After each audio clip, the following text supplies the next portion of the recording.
Hi folks, this is Jobin, here today with a review of the Mora number 1. Now, as many of you know, Mora knives come from Sweden. In fact, Mora is the name of a town or a city where they come from. And this is the number 1 model, which is the most basic, the default model. Mora knives are well known to be a fantastic value for the price.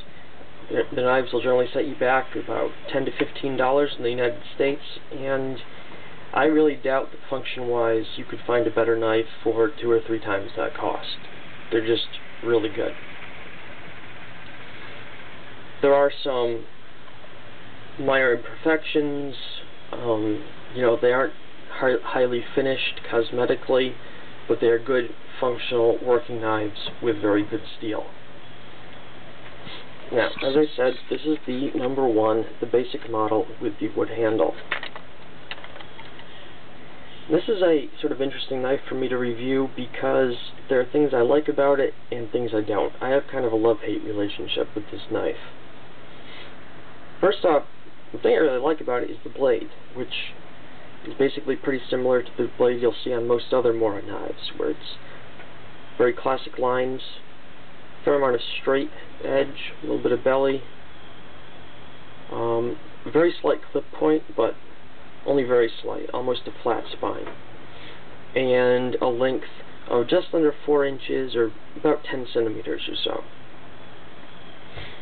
And it's ground in the traditional style for these knives, which in America is generally referred to as a Scandi grind, or Scandinavian grind, which has no secondary edge bevel. Once it starts grinding, there's only one grind all the way to the edge. This makes them very good slicers, very acute edge. They're excellent woodworking knives. They cut and carve wood much more easily than basically any other kind of grind I've ever tried for that. That's the good points. The bad points, well, they start with the handle. First off, a minor thing, this particular one, or this particular model, if I was using it for food prep or cleaning game or something, I'd worry a bit about goop getting down into this. There's little gaps in there where stuff could get in underneath this metal cap. The other thing is, I just don't understand this handle. It's like, it's not absolutely horrible, but it's like if you designed a knife handle with the express purpose of punishing somebody every time they didn't exercise perfect good knife using form and safety. I mean, it's very smooth.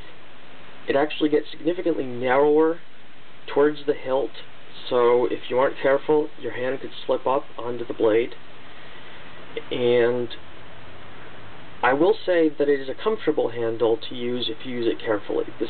This is my whittling knife. I can use it for a very long time, and it's comfortable. It fits nicely into your palm, a grip like this, and it's pretty secure. But as sort of a general use knife, I think you can get one with a much better, safer handle than this without really sacrificing anything other than a bit of classic good looks. I mean, this is an attractive package. Very simple, clean lines. Now, my real beef with this knife, though, isn't the knife itself, it's the sheath. Oh boy, is it the sheath.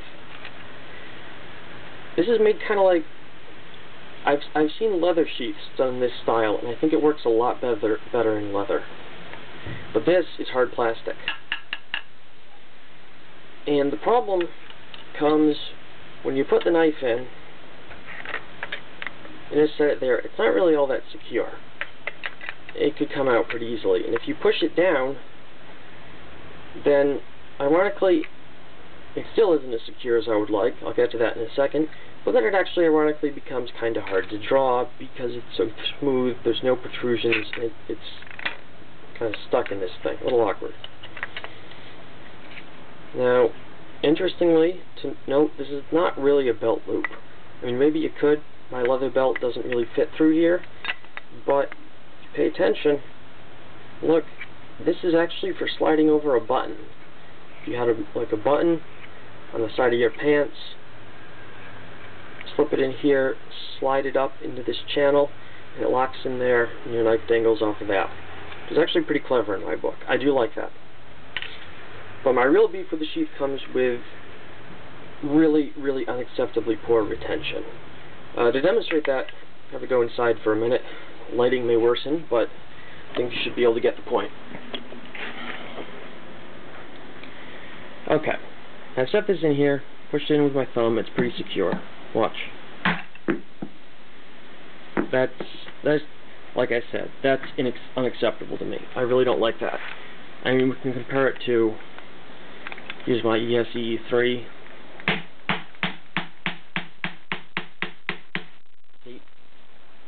This isn't even my favorite sheath, and, you know, well-designed sheath should hold onto the knife. If it doesn't, you have a safety problem at worst, and at best, you're looking at losing your knife if it gets bumped. So basically, as a general purpose knife, I do not like the Mora No. 1. I think it's a good knife for whittling, but I think even within the brand, there are a lot better choices if you have a knife that you want to take into the woods or on the job. So, a knife, for example, would be the Clipper model, or numerous others. I may get to review some of those sometime, but there it is. The Mora No. 1. A classic, to be sure, but some significant flaws and drawbacks, in my opinion. You have a good day now.